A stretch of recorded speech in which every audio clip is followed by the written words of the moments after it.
इस समय हमारे बीच बहुत ही डायनेमिक आईपीएस अधिकारी और भोपाल के पुलिस कमिश्नर हरिनारायण चारी मिश्र जी उपस्थित हैं और वो हमारे स्टूडियो में हैं। हम उनसे बात कर रहे हैं। कई मुद्दे होंगे इस दरमियान। बड़े अनुभवी हैं, कई ज़िलों में रहे हैं। तो सर शुरू करते हैं ये जो साक्षात्कार है आपका इंटरव्यू। तो सर चुनाव का समय है, सरगर्मियां हमको दिखाई दे रही हैं, प्रचार जोरों पर है।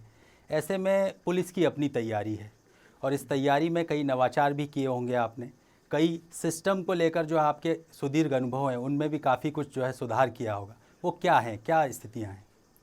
जो प्राथमिकताएं हैं, पुलिस की पहली प्राथमिकता होती है कि जो अपराधी हैं, जो उस तरह के चुनाव को पिछले कभी भी अगर किसी ने किसी तरह की बाधा पहुंचाई पाई है, उसी तरह की चुनौती पैदा की है, उसके खिलाफ पुलिस कार्रवाई करे। साथ ही साथ चुनाव के लिए जो संवेदनशील केंद्र है उसके आसपास लोगों में भरोसा और सुरक्षा का बोध हम मजबूत करें। तो उसको देखते हुए आप अगर ध्यान देंगे तो पिछले दिनों पुलिस ने एक बड़ा कॉम्बिंग ऑपरेशन चलाया था, जिसमें एक ही दिन में 1018 अपराधियों के खिलाफ अभी भोपाल में कार्रवाई की गई। इसमें बड़ी संख्या में ऐसा बहुत कम होता है कि एक दिन में एक बड़ी सुदीर्घ तैयारी के साथ पुलिस इतनी बड़ी मात्रा में अपराधियों पर कार्रवाई करे और उसका असर धीरे धीरे आपको कानून व्यवस्था और बाकी चीज़ों में भी दिखता है। खासतौर पर असामाजिक तत्वों के खिलाफ पुलिस की कार्रवाई अगर सशक्त होती है तो वो उसका असर कानून व्यवस्था के साथ साथ जो दूसरी चुनाव की तैयारियों के साथ साथ जो बाकी आम रोजमर्रा की जो चुनौतियां हैं उस पर भी पड़ती है और निश्चित तौर पर इसमें भी उसका एक सकारात्मक असर रहा है।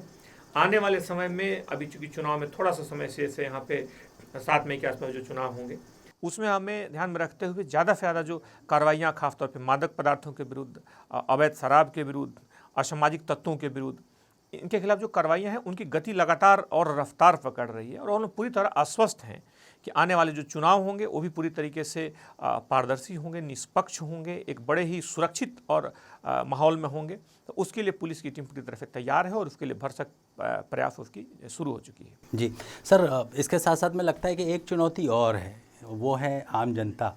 क्योंकि आचार संहिता का पालन भी करवाना है और आम जनता को किसी तरह की परेशानी भी ना हो, ये अपने आप में चुनौतीपूर्ण हो जाता है। और ख़ासकर जो है पुलिस प्रशासन के लिए तो ये बहुत ही एक तरह का चैलेंजिंग है कि सभी चीज़ों को व्यवस्थित बनाए रखना। तो इसको कैसे आप डील कर रहे हैं? बेहतर कोई भी व्यवस्था वही मानी जाती है जिसमें जनता जो है सुकून के साथ रहे। पुलिस की जो कार्रवाइयाँ हैं कहीं भी उसका उद्देश्य नहीं है कि जनता के लिए असुविधा पैदा हो। उसका पूरी तरह से पूरी प्रक्रिया का, पूरी कार्रवाइयों का उद्देश्य है कि जनता अपने को ज़्यादा सुरक्षित और महफूज महसूस कर सके। मुख्य तौर पर जो असामाजिक तत्व है जिनके खिलाफ पुलिस कार्रवाई करती है वो इसलिए कि उन पर अंकुश लगे। कार्रवाइयों का मकसद ये होता है। इसलिए साथ साथ जब हम लोग की प्रशिक्षण दिया जाता है, खासतौर पे आपने देखा होगा कि चुनाव की एक पूरी प्रशिक्षण का दौर चल रहा है, प्रक्रियाओं का दौर चलता है, उसमें लगातार कोशिश रहती है कि आम जनता को किसी तरह की असुविधा ना हो, आम जनता अपने को इस सशक्त प्रक्रिया का हिस्सा समझे। अगर उसके आसपास कोई भी असामाजिक घटना हो रही है उसकी जानकारी पुलिस को दे और इस तरह की जानकारियाँ आ भी रही हैं। हम लोगों ने यहाँ पे ऑपरेशन अंकुश जो कि खासतौर पे मादक पदार्थों के विरुद्ध चलाया था, उसमें पिछले दिनों बड़ी कार्रवाइयाँ हुई। अगर हम पिछले 3-4 महीनों की बात करें उसमें 5 करोड़ 8-10 करोड़ तक की बड़े चरस जैसे जो दूसरे सीमाओं से नेपाल से कुछ ऐसे लाने की शिकायत थी, उसमें पुलिस ने कार्रवाई की। तो इस तरह की बड़ी घटनाओं के पीछे पुलिस को सूचनाएँ मिली हैं, लोगों का सहयोग मिला है और आम जनता लगातार जुड़ा महसूस कर रही है। अगर इस तरह की कोई भी घटना होती है तो पुलिस संवेदनशीलता से कार्रवाई करती है और सूचनाओं को लगातार गंभीरता से लेती है। जी सर, इंदौर में पुलिस कमिश्नरी है, भोपाल में पुलिस कमिश्नरी है। हम बहुत अच्छा करने की कोशिश कर रहे हैं, लेकिन इसके बावजूद कहीं ना कहीं अमले की कमी, संसाधनों की कमी, ये हमको परेशान करती है और इसका कहीं ना कहीं बर्डन आप लोगों पर भी आता है। तो उसको कैसे डील कर रहे हैं और ये अमला जो है या संसाधन उसकी पूर्ति हो, उसके लिए भी क्या कर रहे हैं सर प्रयास? थोड़ी सी चुनौतियां निश्चित तौर पर रहती हैं, लेकिन कमिश्नरी जो है आप कह सकते हैं कि इसमें पुलिस के सामने जो चुनौतियां और जिम्मेदारियां बढ़ जाती हैं। उन जिम्मेदारियों का अभी तक देखेंगे तो उन जो संसाधन है उन संसाधनों में पुलिस ने एक बेहतर प्रदर्शन किया है। अगर खास तौर पे अगर हम भोपाल में हैं, भोपाल की बात करें तो जब इस वर्ष हम लोग जनवरी में पिछले एक वर्ष का अध्ययन करते हैं, एक आत्मावलोकन करते हैं, तो उसमें हमने देखा कि इस वर्ष टोटल कुछ आईपीसी के जो अपराधों थे उसमें लगभग 6% की कमी आई थी, जो कि सामान्य तौर पर अगर जनसंख्या बराबर है, जनसंख्या बढ़ रही है, बराबर नहीं, जनसंख्या में लगातार वृद्धि हो रही है और उस अनुपात में अपराध अगर नहीं बढ़ रहा है बल्कि उल्टे अगर विपरीत दिशा में और कमी आ रही है तो ये एक पुलिस की बड़ी उपलब्धि है। खासतौर पे हत्या जैसे अपराधों में 42% की कमी आई थी इस वर्ष, महिला संबंधी अपराधों में 16% की कमी आई थी। तो ये एक बेहतर जो प्रणाली थी उसका एक परिणाम था जो हमारे सामने था। ये निश्चित तौर पे कि आने वाले दिनों में हो सकता है कि हमारे इस तरह का बल बढ़ने की पूरी संभावना है। जब बल बढ़ेगा और संसाधन भी बढ़ेंगे, उसके लिए प्रक्रिया भी चल रही है, भर्तियां भी पाइपलाइन में है। तो इनके आने के बाद निश्चित तौर पे जो व्यवस्था है और ज़्यादा सुदृढ़ होगी और ज़्यादा उन्नत होगी। यह एक जितना आप और संसाधन बढ़ेंगे, जितना ज़्यादा और शिक्षण हमारे बल की वृद्धि होगी, संसाधनों की वृद्धि होगी, उस अनुपात में परिणाम और ज़्यादा बेहतर और उन्नत होते जाएंगे। तो आने वाले दिनों होंगे। बहरहाल वर्तमान जो स्थिति है, वर्तमान जो संसाधन है, उसमें भी पुलिस का बल लगातार एक ऊंचे मनोबल के साथ काम कर रहा है। सर, इंदौर की स्थितियां कुछ अलग हैं। वहाँ जो है व्यावसायिक राजधानी होने के नाते उस तरह के अपराध जो देखने को हमको आते हैं या तो हार्डकोर हैं या बहुत फिर आपराधिक उस तरह की प्रवृत्तियां हैं जो कि आर्थिक हैं। लेकिन भोपाल अब आप हैं तो क्या अंतर महसूस कर रहे हैं कि क्या नेचर है अपराधियों का और अपराधों को अंकुश लगाने के लिए क्या कुछ करना पड़ रहा है? अपराध जो है मुख्य तौर पे अपराध एक अलग हिस्सा नहीं है, समाज का हिस्सा है। अपराधी भी समाज से आते हैं। अब सामाजिक जो रहने वाले शिकार भी होते हैं वो समाज के हिस्सा होते हैं। तो जो समाज की एक कह सकते हैं जो सामाजिक संरचना है, खासतौर पे जो भौगोलिक परिस्थितियां हैं, जो वहाँ की आर्थिक परिस्थितियां हैं, पूरी तरह से अपराध की पृष्ठभूमि को तय करती हैं। अगर हम देखेंगे दोनों शहरों में, तो दोनों शहरों में एक तो आबादी में बहुत ज़्यादा अंतर है। यहाँ से लगभग दोगुनी से मतलब थोड़ा सा आधे से ज़्यादा है, लेकिन लगभग काफ़ी अंतर है। तो उस अनुपात में आबादी की सघनता के कारण चुनौतियां बढ़ जाती हैं। साथ ही साथ कई बार अपराधी जो होते हैं आसपास के परिवेश से, अगर उनका कैसा आसपास का माहौल है, आसपास की किस तरह की वहाँ चुनौतियां, उसके अनुरूप अपराधी भी पैदा होते हैं। और सही बात है कि पुलिस भी अपने को उस अनुरूप ढाल लेती है। जब हम अलग अलग, अगर हम प्रदेश की बात छोड़ दें, अलग अलग राज्यों की बात करें, तो हर राज्यों की पुलिस की भी प्रणाली में थोड़ा सा आपको अंतर दिखेगा। अगर हम खास तौर पे उनकी सामाजिक संरचना और वहाँ के सामाजिक ताने बाने को देखेंगे तो दोनों जगह देखेंगे, दोनों जगह एक व्यवस्था के संदर्भ में अगर हम बात करें, दोनों जगह पुलिस ने सशक्तता से काम किया है, अपराधियों पर कठोर अंकुश लगाया है, अपराधों की संख्या में कमी आई है।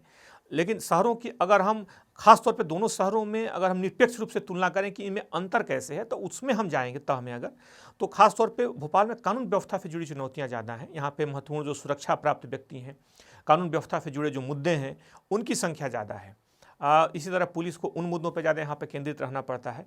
संवेदनशील अपराध और ऑर्गेनाइज क्राइम की संख्या यहाँ काफ़ी कम है अनुपातिक तौर पर। वहाँ पर अगर हम देखेंगे तो वहाँ पे चूंकि जनसंख्या बड़ी है, आबादी की संख्या ज़्यादा है, तो वहाँ पर स्वाभाविक रूप से वहाँ पर इस तरह के अपराध और इस तरह की चुनौतियाँ अपराधों के क्षेत्र में ज़्यादा है, कानून व्यवस्था से जुड़ी चुनौतियाँ कम हैं। तो जो भी एक शहर की चुनौती होती है, शहर की जो परिस्थितियाँ होती हैं, जैसे यहाँ की जो आर्थिक, सामाजिक, प्रशासनिक जो ढांचा है, उसके अनुरूप यहाँ की चुनौतियाँ खड़ी हैं। वहाँ की चुनौतियाँ वहाँ के सामाजिक ताने बाने के हिसाब से हैं। तो दोनों जगह है, लेकिन अंत ये है। लेकिन इसके बावजूद हम कहेंगे कि दोनों जगह की पुलिस ने बेहतर ढंग से अपनी उपलब्ध संसाधनों में बेहतर प्रदर्शन किया है। सर, आधुनिक होता समाज कहीं ना कहीं साइबर वर्ल्ड जो है उससे कनेक्ट है और साइबर वर्ल्ड में भी चुनौतियां हैं, साइबर अपराध बढ़ रहे हैं। सर, अच्छा ये हुआ है पिछले कुछ सालों में कि हमारे बीच संसाधन उपलब्ध हैं, लेकिन अभी भी साइबर अपराधों को रोकने के लिए जिस तरह का प्रशासनिक अमला हमारे पास प्रशिक्षित होना चाहिए, उसकी थोड़ी कमी हमको लगती है। खासकर अमेरिका से बैठकर, यूरोप से बैठकर कोई भी साइबर फ्रॉड कर लेता है और फिर उसके लिए हाथ पैर मारना पड़ते हैं, काफ़ी संघर्ष करना पड़ता है। तो इस चुनौती को सर कैसे डील कर रहे हैं? पिछले 10 सालों में अगर हमारी परिस्थितियों को अगर किसी ने सबसे ज़्यादा बदला है, इवन सामाजिक ताने बाने की बात करें, हम इवन राजनीतिक ताने बाने, आर्थिक ढांचे को बदलें, सारी चीज़ें अगर सबसे ज़्यादा प्रभावित हुई हैं तो वह चीज़ है तकनीक। और तकनीक से इसी तरह अपराध भी छूटा नहीं है, अपराध भी प्रभावित हुआ है। इस आपराधिक ताने बाने को अगर, इस चुनौती को अगर हम देखें तो इसमें पुलिस की चुनौतियां कई गुना बढ़ी हैं। खासतौर पर पिछले 4-5 सालों में इनका स्वरूप बदला है, इनका काफ़ी विस्तार हुआ है, अपराधियों की संख्या बढ़ी है। संख्या का हम आपको एक छोटा सा एक दे रहे हैं। पिछले दिनों हम लोगों ने एक बड़ा गैंग पकड़ा था आपराधिक गिरोह का एक ज़िले में, और जब वहाँ पे अपराधियों को पकड़ के हम लाए जो कॉल स्पूफिंग का इस्तेमाल करते थे, यानी कि किसी और का नंबर भी, किसी का भी नंबर, मनोवांछित नंबर आपके मोबाइल पे डिस्प्ले करा सकते हैं और आदमी को भ्रम पैदा होगा कि संबंधित अगर नंबर वो सेव है तो पता चलेगा कि दूसरा आदमी बात कर रहा है। तो इस तरह से वो ठगी करते थे। इस दौरान जब पता किए तो हमें पता चला कि उस गाँव में लगभग 3000 के आसपास इस तरह के अपराधी हैं। बड़ा गांव था, मतलब 15-20 हज़ार का बड़ा गांव था।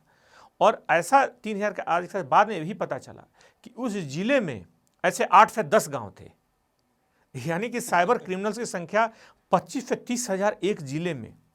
तो आप ये सोच सकते हैं कि इन अपराधियों का विस्तार कितना ज़्यादा हो रहा है, कितनी तेजी से हो रहा है, आश्चर्य हुआ होगा कितनी तेजी से चुनौती बढ़ रही है। इसलिए पुलिस की चुनौती बढ़ जाती है कि पुलिस इन अपराधियों को एक तरह तो पकड़े ही, लगातार अपना मुहिम जारी रखे, लेकिन साथ साथ लोगों को प्रशिक्षित भी करे, लोगों को जागरूक भी करे।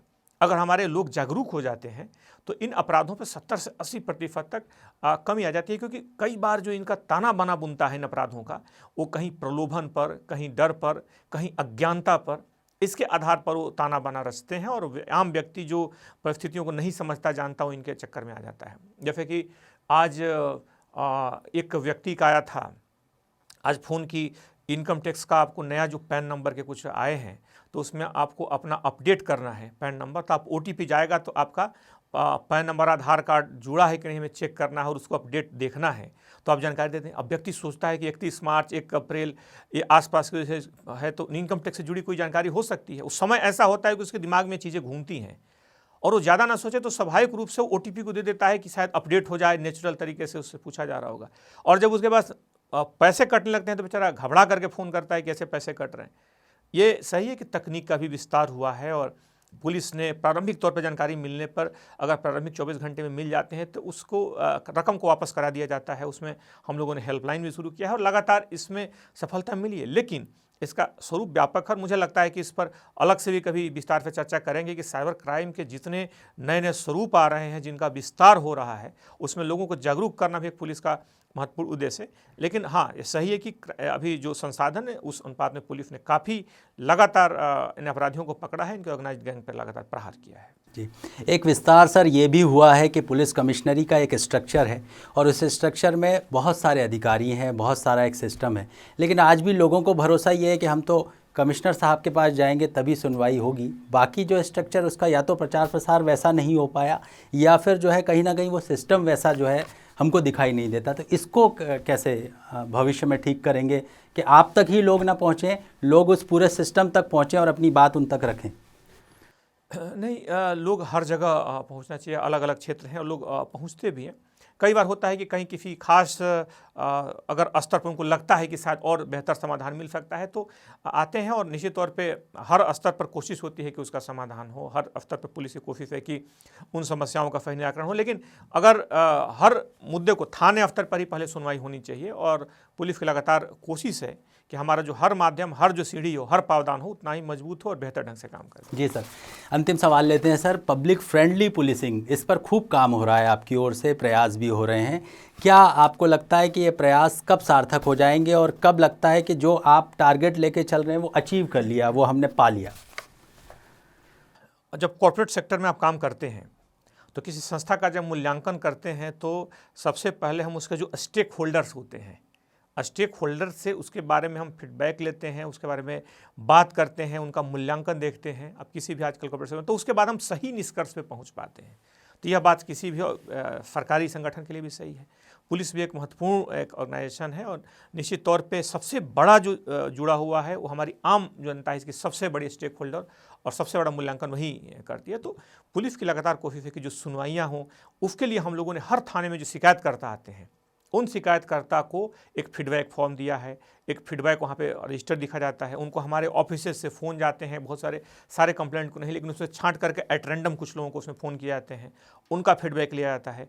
कार्यालयों में लोग आते हैं, उनसे पूछा जाता है। तो हर स्तर पर कोशिश है कि हमारी जो व्यवस्था है ज़्यादा उन्नत हो, ज़्यादा पारदर्शी हो और सशक्त हो, ताकि आम व्यक्ति, जो एक पीड़ित व्यक्ति आता है जो तमाम एक पीड़ा और दुख के साथ में, उसका तत्कालिक निराकरण हो सके। जी सर, आप विस्तार न्यूज़ हेडक्वार्टर में हैं। हम आपसे, क्योंकि हमने आगाज़ किया है बड़े स्तर पर और आप हमारे बीच हैं, तो हम चाहेंगे आपका एक संदेश भी जो है लोगों तक पहुंचे आपके माध्यम से। आप विस्तार न्यूज़ के लिए, उसकी टीम के लिए, आप लंबे समय से हमारे साथ जुड़े हुए हैं, हम आप तक पहुंचते रहें, उस बारे में भी बताइए सर। ख़ासतौर पर अगर हम देखें तो अभी हमने देखा, तो ख़ास तौर पे जो आपने तकनीक का प्रयोग किया है, उस तकनीक से निश्चित तौर पे मैं बहुत प्रभावित हूँ कि आपने बड़े ही उच्च स्तर की एक तकनीक और संसाधनों का बेहतर प्रयोग किया है। आपके पास एक बड़ी मजबूत टीम है।